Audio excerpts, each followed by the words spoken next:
매주 이 시간 내가 가진 신비한 능력과 작용 원리를 살펴보고 생활 속에 응용할 수 있는 훈련 방법도 알아봅니다.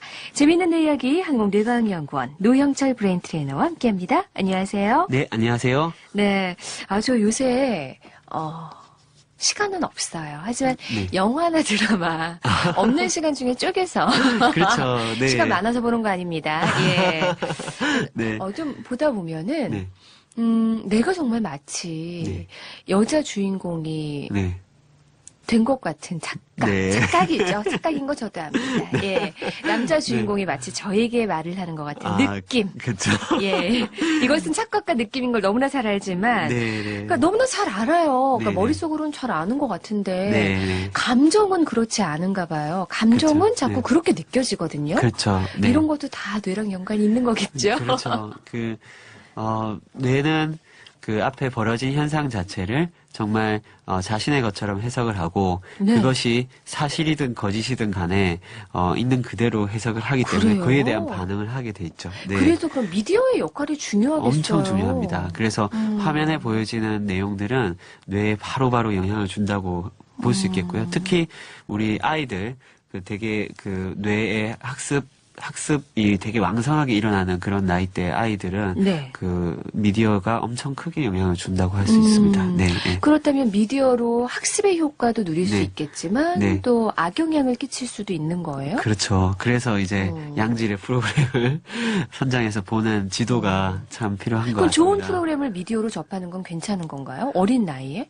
예, 좋은 정보를 접해서 그걸 통해서 간접 경험을 하는 것도 의미가 있는 것이라고 생각이 돼요. 네. 그렇군요. 예. 예.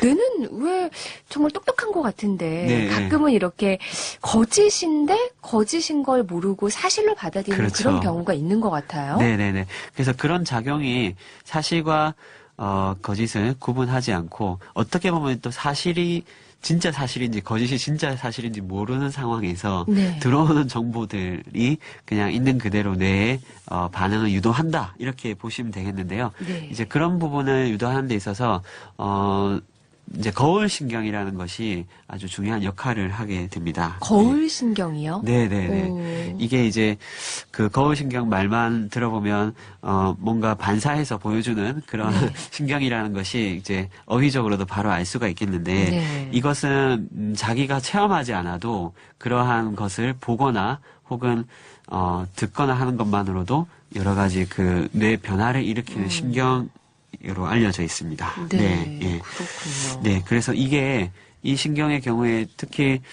운동 피질에서 변화하는 것이 많이 나타나는데 처음에는 원숭이 피질에서부터 나타났어요. 예. 그래서 원숭이가 이 땅콩을 짚는 그러한 이제 활동을 하는 데 있어서 네. 그 활동을 다른 원숭이가 보는 거죠. 네. 예. 근데 그 활동을 보기만 했던 원숭이도 똑같이 땅콩을 짚는 그 피질이 활성화된 것이 관찰이 된 거예요. 갑자기 그 얘기를 들으니까 네. 아이들 앞에서 그렇죠. 는 진짜 뭐 물도 못 마신다고. 그러니까 어른이 아이들의 네. 거울이다 이런 말 있잖아요. 아, 그러니까 네네네. 그걸 그대로 보고 그냥 배우는 마치 그런 것과 같은 맞습니다. 거네요. 엄청 중요한 포인트 말씀 주셨어요. 그게 이제 거울 신경이 그런 기능을 하고 있어요. 그래서 우리 아이들은 네. 그냥 이제 어른들이 하는 행동을 보기만 하더라도 마치 자기가 경험한 것과 같은 그러한 그 뇌 피질의 변화를 체험하기도 하고요. 실제로 이제 이러한 그 거울 신경의 작용에 의해서 그런 우리 인간의 문명이 어떤 지리적인 거리와 관계없이 굉장히 빠르게 전파될 수 있었다고도 설명하는 학자들도 있어요. 네. 그만큼 이것은 중요한 역할을 하고 있었던 것이죠. 네. 거울신경의 역할이 뭐 말씀하신 대로 정말 중요한 거네요. 네네네. 그래서 특히 또 요즘에 인성교육 얘기 많이 하잖아요. 지금 이제 잠깐 설명만 들어도 우리가 알 수 있는 부분은 이 거울신경이 공감 능력이랑 되게 관련이 있겠다라는 생각이 들죠. 네. 근데 이제 이 공감 능력은 인성 교육에 있어서 가장 핵심적인 그런 그 요소가 아닐까 생각이 됩니다. 그러니까 공감 능력이 뛰어날수록 네. 인성이 좋다고 할 수 있겠죠. 그렇죠. 그만큼 이제 다른 사람의 정서에 대해서 이해하고 아픔에 대해서 이해하고 혹은 기쁨에 대해서 이해하면서 예. 거기에 대한 반응을 할 수 있기 때문에 어차피 인성이라는 것이 이런 이 관계 속에서 그 생겨지게 되는 그런 성품이기 때문에 그런 공감 능력이 대단히 중요하다고 생각되고요. 그 공감 능력과 아주 직결되어 있는 것이 바로 이 거울신경의 반응이라고 보는 겁니다. 네. 네. 이런 공감 능력을 높이고 인성을 좀 좋게 하려면 네네네. 어떻게 하는 게 좋을까요? 그래서 이제 기본적으로 이 거울신경은 계속해서 이 작용이 되게 돼 있어요. 예. 그러면서 여러 가지 다른 사람의 모습, 다른 사람의 그 행위를 통해서 학습을 하는 그런 부분들이 있어서 그거를 또 활용을 할 수 있겠고요.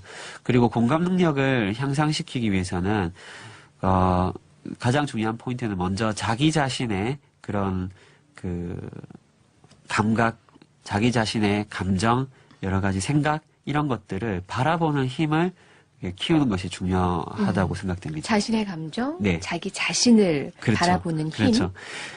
지금 이제 쭉 말씀드렸던 바와 같이 네. 다른 사람이 경험한 것을 보기만 해도 내가 예. 경험하잖아요. 예, 예. 그런데 그렇게 하다 보면 결국은 나한테 일어나는 변화를 내 스스로가 관찰하면서 그거를 느끼기 시작하면 당연히 다른 사람을 느낄 수 있겠죠.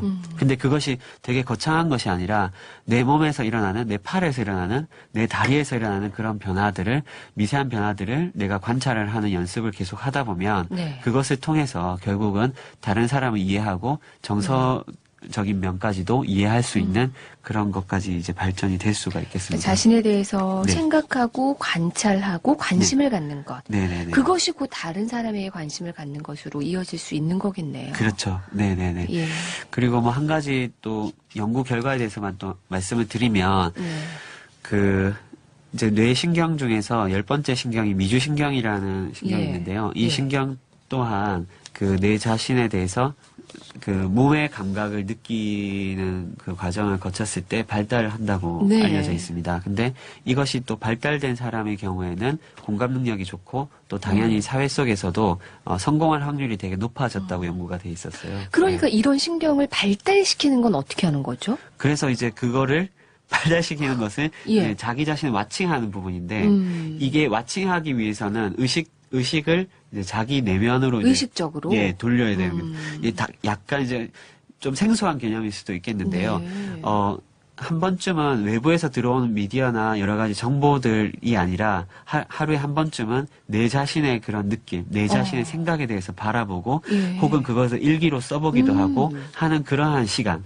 그것이 단 5분이라도 그런 시간이 있는 것이 아마 그런 공감 능력을 발전시킬 수 예. 있는 방법이라고 볼 수 있겠죠. 그러니까 우선은 나를 관찰하고 내가 어떤 생각을 하고 있는가, 내 그렇죠. 몸에서 어떤 변화가 일어나고 네. 있는가를 관찰하는 것을 표현할 수 있을 때 그렇죠. 다른 사람도 관찰하고 표현할 수 있는 그런 능력이 네네네. 늘어나는 거군요. 그렇죠. 그래서 그런 부분이 두뇌 트레이닝을 할 때 네. 되게 중요한 포인트이고요. 예. 트레이너들은 이제 그런 것들을 잘 할 수 있도록 예. 짚어주면서 가이드를 해줍니다. 우리가 두뇌 트레이닝이라고 해서 그러니까 머리만 좋아지고 공부 잘하는 것 사실 네. 그것에 관심이 집중돼 있었던 건 아닌가 그런 생각이 들어요. 사실 그렇죠. 네. 두뇌가 발달한다는 네, 건 네. 그런 감성적인 부분, 네. 공감의 능력 그런 네. 것들 모두 발달해야지 그렇죠. 건강한 거라면서요. 네, 맞습니다. 예. 그래서 뇌 안에 있는 모든 그 작용들이 아주 균형 잡히고 조화롭게 잘 발휘될 수 있도록 하는 것이 두뇌 트레이닝의 아주 중요한 방향성이라고 볼 수 있겠습니다. 네, 재미있는 내 이야기 한국뇌과학연구원 노영철 브레인 트레이너와 함께했습니다. 고맙습니다. 네, 감사합니다.